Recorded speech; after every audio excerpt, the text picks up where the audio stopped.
Hello and welcome to the Flourishing Introvert Talks with me, Jo Rawbone. This is the podcast that celebrates the natural gifts of introverts so that we can flourish in all situations. Episode 271.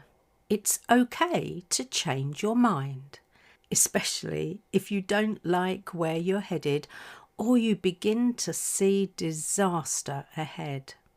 I suspect this episode will ruffle a few feathers, especially for those who lack situational humility and who belong to the "I've started so I'll finish" brigade, and those who see a change of mind, or heart as it sometimes is, as a weakness, are so divorced from reality that it's laughable. The pace of life and the VUCA, volatile, uncertain, complex and ambiguous times we're living through means that most decisions and courses of actions should be being reviewed regularly. It actually drives me potty when we glorify someone for sticking to their guns even when all of the evidence is screaming, "Stop! Change direction." But it takes a certain kind of leader to have the moral courage to do that and co-create a better solution. It reminds me of a lovely parable that I sometimes share on leadership training that goes something like this. A Navy battleship is on a training exercise at sea. The captain sees a light ahead and sends a message. "This is the USS or HMS, whatever. Please divert your course 15 degrees to the north to avoid collision." The reply comes, "We recommend you divert your course 15 degrees to the south to avoid collision." The captain, annoyed, responds, "This is a Navy battleship. I order you to change your course." The reply, "This is a lighthouse. Your call."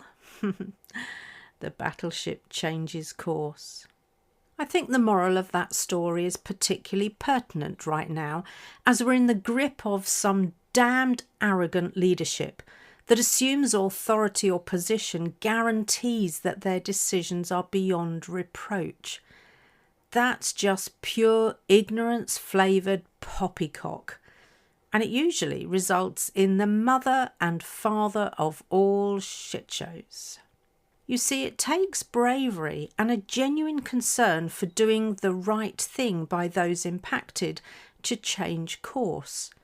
And yet, for we introverts already out on a limb in terms of the societal norms, it's so often wrapped in guilt for fear that we may be perceived as weak, unreliable or indecisive.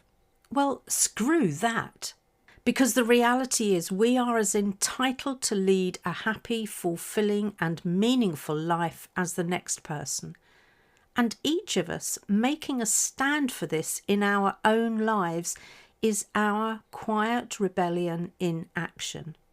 Now, don't get me wrong. I'm also not a fan of those who change their minds with the wind, as that tends to lead us on a merry goose chase.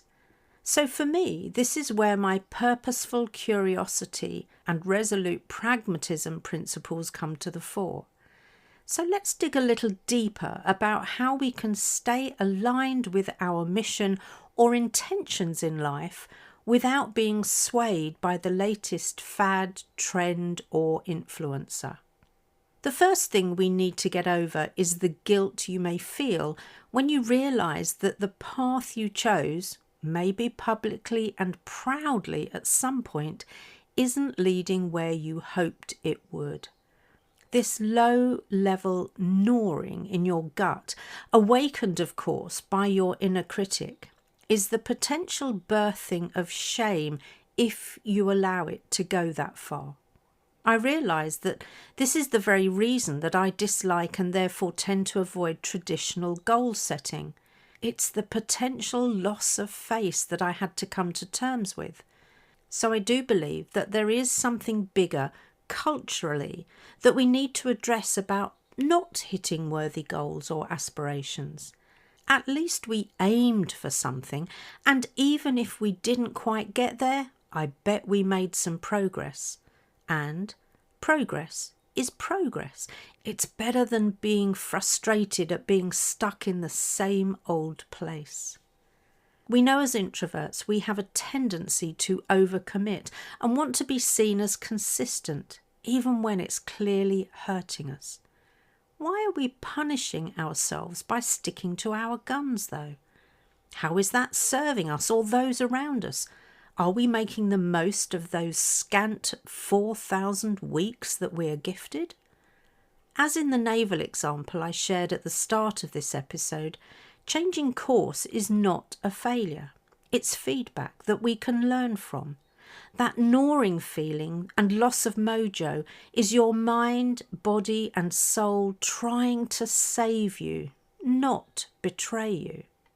But if you choose not to pay attention, you're likely to cling to goals and intentions that are outdated, but worse than that, damaging. Of course, it may feel safer in the short term, but I can pretty much guarantee it won't feel easier, or more joyful, or more stimulating. I'm sure you'll agree with me that it's neither living your truth nor treading the flourishing path. Because what you're feeling is most likely a deep, pit of your stomach sense of disconnection, maybe even upset at still not being where you want to be, accompanied by the unmistakable tug of inauthenticity as you put a brave face on your growing sadness. You can fool the outside world for a while, but not yourself. So how do we shift from that sad, guilt-ridden, stuck place of frustration? Here are a few methods and techniques that I've employed over the years as appropriate, and you're welcome to swipe them with my blessing. You'll notice that they are more evolution than revolution, which makes them easier to adopt in my experience. The first is a reframe, and it's that changing your mind is not failure. It's proof you're thinking, noticing, reflecting, processing, discerning and growing.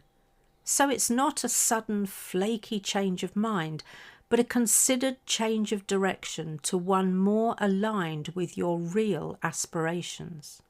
The second is a reckoning, which is that you don't owe your past self eternal loyalty.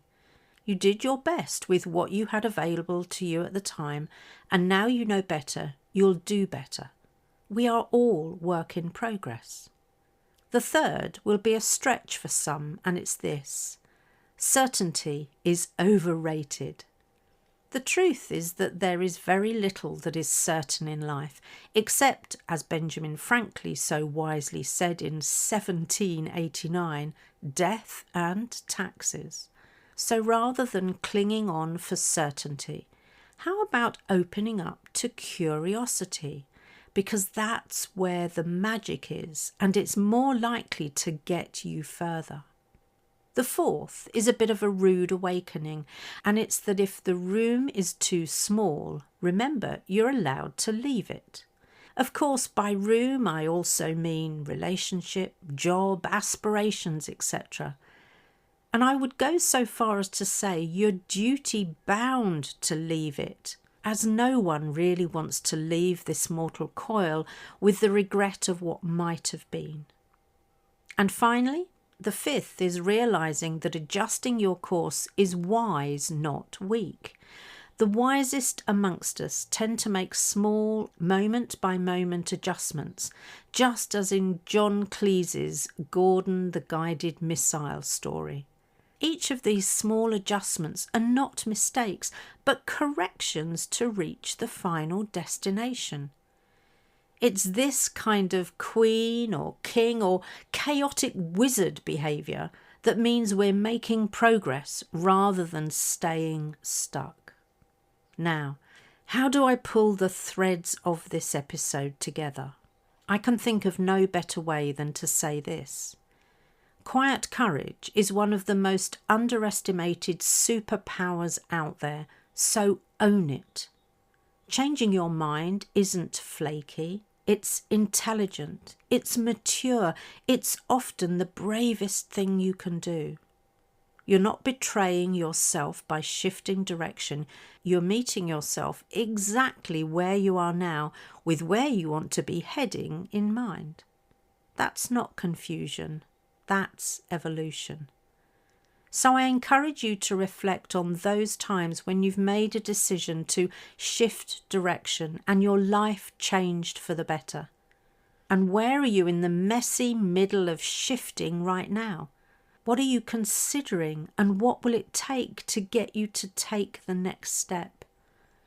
Now is your time to acknowledge how far you've come, the changes you've already navigated, so you can ready yourself for your continuing evolution. The times, they are a-changing, and so are we. So I wonder what's next. If you enjoyed this episode as much as I did, then please subscribe, rate us and leave a comment, because we know that helps other people find the podcast. And if other people find us, other introverts can flourish. You are listening to an Intentional Media Production podcast.